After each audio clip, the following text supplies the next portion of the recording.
Espace TV, le 22h.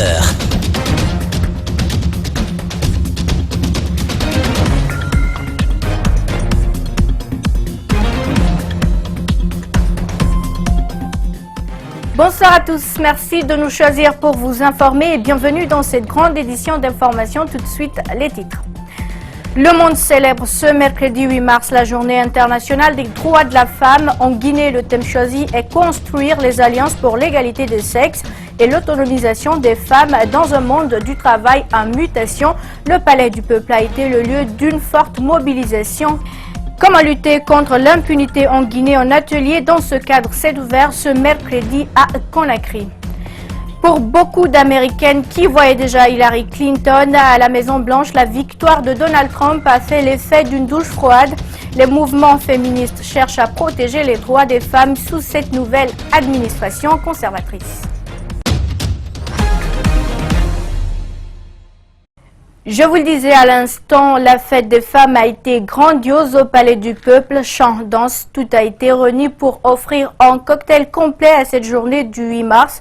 Une journée placée sous la thématique « Construire les alliances pour l'égalité des sexes et l'autonomisation des femmes dans un monde du travail en mutation ». Djibril Ba et Yacouba Traoré y étaient pour nous. Suivez le reportage. Construire des alliances pour l'égalité des sexes. Un élan qui s'offre aux femmes pour s'affirmer à tous les secteurs de la vie, et pour cela, elles doivent faire un essai selon Nantou Chérif. Et cette date du 8 mars leur donne cette possibilité de se lancer. Les discours prononcés pour la circonstance les motivent davantage. Il faut que les femmes guinéennes s'engagent dans la politique. On ne peut pas nous donner ça sur un plateau d'argent. Il faut se battre pour l'avoir. Il faut que davantage les femmes participent et soient représentées dans les domaines de la paix et de la sécurité. Les corporations ont été fortement représentées. Certaines évoluent dans différents services de l'administration publique, d'autres dans le secteur privé. Pour elles, le 8 mars est tout un symbole. Elles ont compris pour exister, il faut qu'elles suivent les traces des célébrités comme Jean-Martin Cissé, Hadia Sarandaraba, Hadia Rabiatou Sera Diallo, et autres. Elles doivent faire en sorte que les 30% que les Nations Unies ont demandé à tous les pays du monde soient d'abord acquis à la Guinée. La thématique basée sur les alliances et l'autonomisation des femmes ne doit rester un simple slogan. Cet appel du président Condé va au-delà pour dire que seule leur indépendance confirme leur émancipation. Aujourd'hui, que l'autonomisation des femmes n'est pas une des solutions, mais la seule solution qui permet à celle-ci de lutter efficacement contre la pauvreté, de prendre des décisions concernant leur vie. Le 8 mars est célébré partout dans le monde. Occasion pour parler de la situation des femmes. En Guinée, elles sont 80% à subir des violences de tout genre. Justement pour cette journée des femmes à la place des hommes, à l'occasion du 8 mars, elles ont montré leur capacité. Conseil de rédaction, animation, elles ont occupé presque tous les services. Ça fait plaisir et vous allez le voir, à Dafo Média, les femmes sont en première ligne ce 8 mars. Reportage Mamadou Saliouba, Abdoulaye Kamara. Le 8 mars, une journée de lutte pour l'émancipation de la femme, mais aussi de démonstration. Au groupe Adafo Média, les femmes veulent surprendre. Dès les premières lueurs du jour, elles prennent place pour montrer aux hommes de quoi elles sont capables. Une sorte d'effort à la conquête d'une place qu'elles veulent partager avec les hommes. On se met des idées préconçues pour dire que c'est les hommes seulement qui peuvent le faire. C'est une façon de dire que les femmes aussi peuvent le faire et de sortir de cette idée à dire que oui, les femmes sont limitées et tout. Vous avez vu l'équipe qui était là, on a débattu de sujets sans tabou. Dans les escaliers, au conseil de rédaction ou encore à l'animation, elles ont décidé de tout prendre, même le débat de ce matin dans les grandes gueules est féminisé. Ici, le 8 mars n'est pas seulement une fête, c'est une démonstration avec des défis à relever. Combien d'années nous sommes en train de lutter pour qu'on soit aussi représenté au niveau de ces instances. Jusque-là, nous n'avons pas eu cela. Et je pense que nous pouvons toujours en faire un défi pour les années à venir, tout en espérant que peut-être en 2018 ou en 2019, que tout rentrera dans l'ordre et puis que nous serons à même d'être au même titre que les hommes à des postes de prise de décision. Les femmes peuvent-elles se mesurer aux hommes? Moussa Yeroba est l'une des rares animatrices de radio. Elle dirige aussi une ONG de droits des femmes.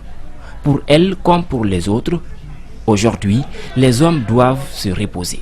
C'est pas parce qu'on ne peut pas le faire d'habitude, mais après, quand c'est une première, c'est ça le truc.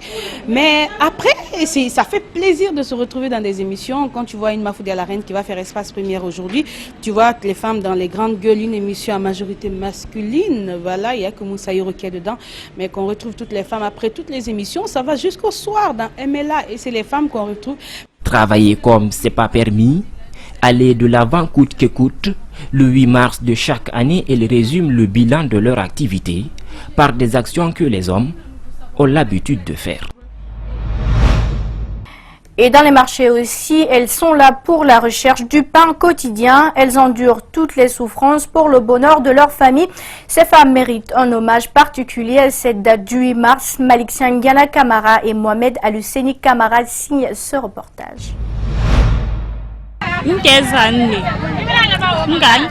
J'ai 2 enfants. Mon mari ne vit plus tous les jours. Je viens à la quête de quoi manger au marché. La peine de cette veuve dame n'est pas cachée. Comme elle, plusieurs autres femmes du pays vivent les mêmes réalités. Ces femmes sont les premières à se lever du sommeil et les dernières à se coucher pour nourrir leur famille. Le 8 mars, fête de la femme, ne peut être considérée comme telle pour ces femmes vendeuses si la dépense n'est pas assurée. Si nous avions la nourriture de la famille, on devrait être aujourd'hui à la fête. Mais avec ce contexte si dur, si tu pars à la fête pour danser, au retour ton enfant te dit que depuis ton départ qu'il n'a rien mangé. C'est choquant. Aucune d'elles n'a été scolarisée pour être aujourd'hui à des postes de décision ou être autonome. Une situation qui taraude l'esprit de ces dames. Je regrette ne pas être scolarisée, mais ce regret ne nous a pas poussés à faire du n'importe quoi. Nous prenons bien soin de nos enfants et de nos maris. Celles qui refusent d'étudier, je les exhorte à étudier. Moi-même, je regrette aujourd'hui. L'autonomisation de la femme est de nos jours un sujet qui se trouve sur toutes les lèvres. Par contre, certaines mères de famille agissent négativement sur l'avenir de leurs filles. Si tu ne scolarises pas ta fille ou l'apprendre un métier, envoie-la avec toi au marché pour faire le commerce ensemble. Au lieu de l'inciter à errer dans la nature, nous les mères de famille, on doit arrêter ça. Il est 14 h ici dans ce marché, le soleil est ardent, les femmes ignorent la date du 8 mars, elles se plaignent de la cherté de la vie. Pas question de participer à cette fête de la femme. Restons dans ce cadre pour dire que la société MTN Guinée a elle aussi célébré ce 8 mars la journée internationale des droits des femmes. La rencontre a été axée sur la discussion entre les travailleuses de la dite société sur les principes d'égalité, mais aussi la protection de la femme dans son foyer. Au moment marqué par une distinction, c'est un public reportage de Mohamed Valek Touré et d'Ibrahim Souma. MTN Guinée n'est pas resté en marge de la fête internationale de la femme en ce 8 mars. La société de téléphonie a animé ce mercredi un débat axé sur des thèmes comme l'équité et le respect des femmes dans les sociétés. La rencontre a mobilisé tout le personnel de MTN. C'est pas parce qu'on est une femme et qu'on doit être à la maison dans les casseroles. Au bureau, on doit s'affirmer tout en sachant ce qu'on veut. Et surtout, ne pas aller de loin, parce qu'on se dit aussi quand une femme a un manteau de chef, elle a tendance à exagérer. C'est pas une exagération surtout, mais on est juste là pour se mettre au devant des choses. Pour cette année, Lala Fatima Chérif, manager communication MTN Guinée, a été sacrée femme de l'année de la société. Joyeuse, elle livre ses sentiments. Je dédie ce prix à mes collègues, à mon équipe qui travaille tous les jours pour le succès de cette entreprise de MTN. Je remercie par la même occasion la direction de MTN qui œuvre pour l'épanouissement de la dame. La preuve, nous fêtons cette journée du 8 mars au sein de MTN. Je m'engage à contribuer durant cette année 2017 au sein d'MTN à l'épanouissement de toutes les femmes. Un autre thème comme le traitement des cheveux et la bonne protection de soi a été aussi débattu au cours de la rencontre. Et bonne fête donc à toutes les femmes de Guinée et celles du monde entier. Et puis autre chose dans cette édition, au terme de 2 jours de travaux, les représentants des 24 départements ministériels guinéens et algériens ont identifié des projets de coopération. Ils ont aussi travaillé sur la base juridique qui servira de guide aux accords obtenus. Mamadou Sadio Baldé, Alcini Camara pour la synthèse. Cette réunion préparatoire de la 3e session algéro-guinéenne a ouvert des perspectives promoteuses entre les deux pays. La délégation algérienne, forte de 12 représentants de départements ministériels, ont travaillé d'arrache-pied avec leurs homologues guinéens sur l'identification des projets d'accord qui seront soumis aux autorités des deux pays lors de la prochaine visite du professeur Alpha Condé en Algérie. Plusieurs secteurs essentiels tels que le commerce, la communication, l'agriculture, la culture, pour ne citer que ces secteurs. Les instruments juridiques que nous avons finalisés ouvrent assurément des perspectives nouvelles et prometteuses à notre coopération bilatérale. Plus de 12 accords signés, plus de 15 autres pourraient être négociés à Alger. Mais en attendant, le secrétaire général du ministère du Plan et de la Coopération revient sur quelques points obtenus et encourage les départements concernés à œuvrer pour faire bouger les lignes. L'éducation, la santé, l'énergie et l'hydraulique, l'environnement, la défense, la planification et la coopération, et j'en passe. Mesdames et messieurs, je suis convaincu que cette approche nous permettra de qualifier davantage notre coopération. Il est important de noter à cet égard que la mise en œuvre de ce programme nécessitera l'implication effective des structures et institutions publiques et privées des deux pays. Les deux pays ont avancé sur l'élaboration de la base juridique de leur coopération. Sa finalisation sera effective lors de la visite du président guinéen en Algérie. Le secrétaire du département du plan n'hésite pas à parler d'un modèle de coopération sud-sud. Un atelier sur la problématique de l'impunité en Guinée s'est ouvert ce mercredi à Conakry. Cette initiative du ministère de l'Unité nationale et de la citoyenneté vise à réfléchir sur les stratégies et approches pour lutter contre l'impunité en Guinée. Faut-il le souligner, de nombreux crimes et exactions restent impunis. Compte rendu Mamadou Boy-Diallo, Alouba.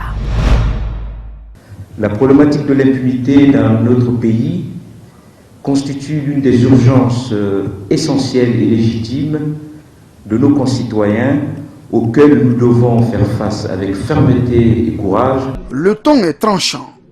Quoi de mieux pour parler d'un fléau qui gangrène le pays, l'impunité.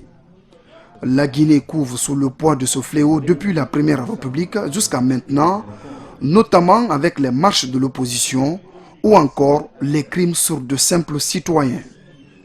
Pour Khalifa Gassama Diaby, l'impunité doit cesser dans le pays. Cela doit cesser si on veut garantir à la société guinéenne la possibilité réelle et morale de construire une société de paix et de justice. Oui, l'impunité sous toutes ses formes doit cesser, mais comment y parvenir?